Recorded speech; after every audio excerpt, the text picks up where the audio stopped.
दुनिया की दिग्गज कंप्यूटर सॉफ्टवेयर कंपनियों में से एक माइक्रोसॉफ्ट के फाउंडर बिल गेट्स का मानना है कि अगर आप गरीब पैदा होते हैं तो ये आपकी गलती नहीं है, लेकिन अगर आप गरीब ही मर जाते हैं तो ये आपकी ही गलती है।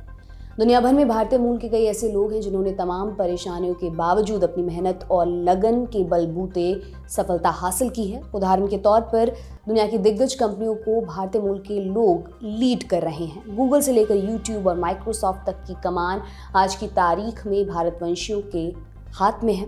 सिर्फ इतना ही नहीं, इनकी संख्या लगातार बढ़ती जा रही है। दुनिया की बड़ी कंपनियों के बड़े पदों पर रहकर भारतीय मूल के कई सीईओ करोड़ों डॉलर्स कमा रहे हैं। अल्फाबेट और गूगल के सीईओ सुंदर पिचाई हों, माइक्रोसॉफ्ट के अध्यक्ष और सीईओ सत्या नडेला हों, आईबीएम के सीईओ अरविंद कृष्णा हों या यूट्यूब के सीईओ नील मोहन।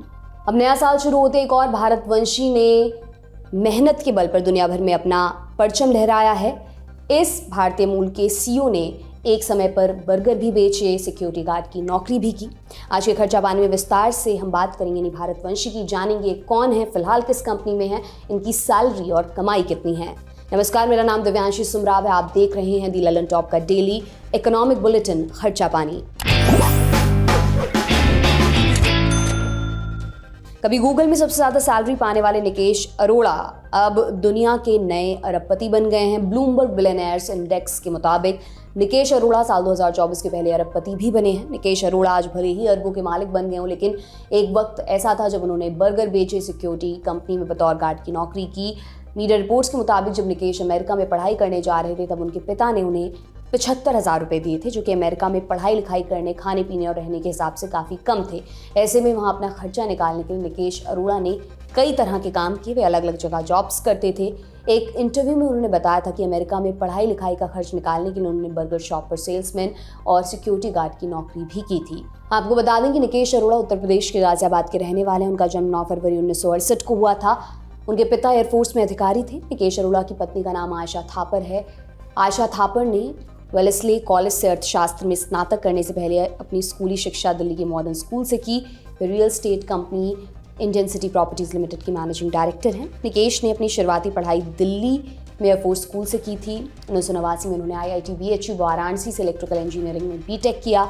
बीटेक के बाद उन्होंने IT कंपनी विप्रो में जॉब से अपने करियर की शुरुआत की। हालांकि कुछ ही समय बाद जॉब छोड़कर आगे की पढ़ाई करने वो अमेरिका चले गए। इसके बाद उन्होंने अमेरिका के बोस्टन की नॉर्थ ईस्टर्न यूनिवर्सिटी से MBA किया। साल 1992 में अमेरिका की फिडेलिटी इन्वेस्टमेंट कंपनी से जुड़ गए। निकेश दिन में नौकरी करते और रात में चार्टर्ड फाइनेंशियल एनालिस्ट की पढ़ाई भी करते थे। 1995 में उनकी ये डिग्री पूरी हो गई थी। निकेश अरोड़ा फिलहाल अमेरिका की साइबर सिक्योरिटी कंपनी पालो ऑल्टो नेटवर्क्स के चीफ एग्जीक्यूटिव ऑफिसर यानी CEO हैं। इससे पहले उन्होंने दुनिया की कई नामी ग्रामी कंपनियों में भी काम किया है। गूगल में वे टॉप 4 पोजीशन पर थे, जबकि सॉफ्ट बैंक में उनकी दूसरी पोजीशन थी। इसके अलावा उन्होंने विप्रो, भारती एयरटेल, T-Mobile और डॉयचे टेलीकॉम में काम किया। 2001 से 2004 तक वो डॉयचे टेलीकॉम के T-Mobile इंटरनेशनल डिवीजन के चीफ मार्केटिंग ऑफिसर थे। वो T-Motion के CEO और संस्थापक थे। बाद में साल 2002 में इस कंपनी का T-Mobile इंटरनेशनल में विलय हो गया था। साल 2000 में अरोड़ा ने T-Motion स्थापित की थी। ये कंपनी डॉयचे टेलीकॉम की 3G सेवाओं को वैल्यू एडेड सर्विसेज प्रदान करती थी। साल 2004 में उन्होंने गूगल ज्वाइन किया। उन्होंने गूगल में कई सीनियर पोजीशंस पर काम किया। 2004 से 2007 तक वो गूगल में यूरोप ऑपरेशंस के वाइस प्रेसिडेंट रहे। साल 2007 से 2009 तक गूगल के यूरोप, मध्य पूर्व और अफ्रीका ऑपरेशंस के प्रेसिडेंट रहे। इसके अलावा 2009 से 2010 तक ग्लोबल सेल्स ऑपरेशन और बिजनेस डेवलपमेंट के प्रेसिडेंट रहे। निकेश अरोड़ा जनवरी 2011 से जुलाई 2014 तक गूगल इंक के सीनियर वाइस प्रेसिडेंट और चीफ बिजनेस ऑफिसर के पद पर काम करते रहे। गूगल छोड़ने के बाद निकेश अरोड़ा ने जापान के सॉफ्ट बैंक को ज्वाइन किया था। अरोड़ा इसमें प्रेसिडेंट और मुख्य परिचालन अधिकारी बनाए गए थे। सॉफ्ट बैंक में उन्होंने 2 साल काम किया। साल 2016 में सॉफ्ट बैंक को छोड़ा। अरोड़ा T-Mobile, भारती एयरटेल, यूरोप में चीफ मार्केटिंग ऑफिसर और मैनेजमेंट बोर्ड के मेंबर थे। 2007 से अरोड़ा एक निजी equity firm Silver Lake Partners के सीनियर एडवाइजर भी रहे हैं। निकेश अरोड़ा साल 2012 में उस वक्त चर्चा में आए जब वो गूगल के सबसे महंगे कर्मचारी बने थे। उस वक्त गूगल ने उन्हें करीब 425 करोड़ रुपए का पैकेज दिया था। गूगल के अलावा उन्होंने सॉफ्ट बैंक में भी कमाई का रिकॉर्ड बनाया। साल 2014 में उन्हें सॉफ्ट बैंक से मोटा पैकेज मिला था। 2 साल के दौरान उन्हें करीब 1650 करोड़ रुपए का भुगतान किया गया, जो कि जापान में उस समय रिकॉर्ड सैलरी पैकेज था।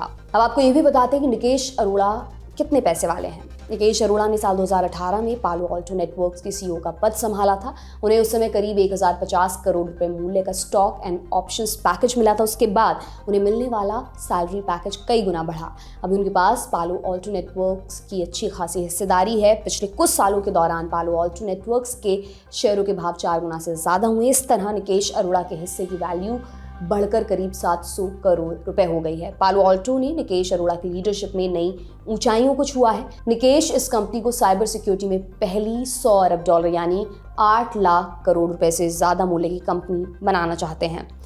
उनके नेतृत्व में कंपनी का मार्केट कैप लगातार बढ़ा है। अरोड़ा ने कोविड-19 महामारी के दौरान पालो ऑल्टो की कमान संभाली थी, लेकिन इस दौरान कम सैलरी ली थी और एक भी कर्मचारी को नौकरी से नहीं निकाला था।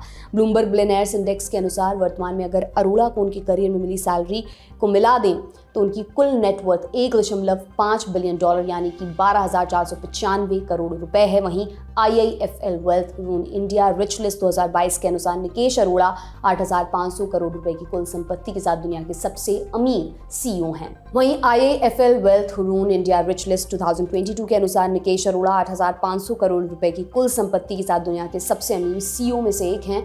निकेश जब सॉफ्ट बैंक में थे तब उन्होंने भारत की कई कंपनियों मसलन स्नैपडील, ओला, ग्रोफर्स, हाउसिंग.com और ओयो रूम्स में मोटा निवेश कराने में भी महत्वपूर्ण भूमिका निभाई थी। ये था आज का खर्चा पानी। बुलेटिन आपके लिए लिखा था हमारे साथी प्रदीप यादव ने। आप अपनी राय कमेंट बॉक्स में ज़रूर दें। अगले एपिसोड तक अपना खूब ख्याल रखें। बहुत बहुत शुक्रिया।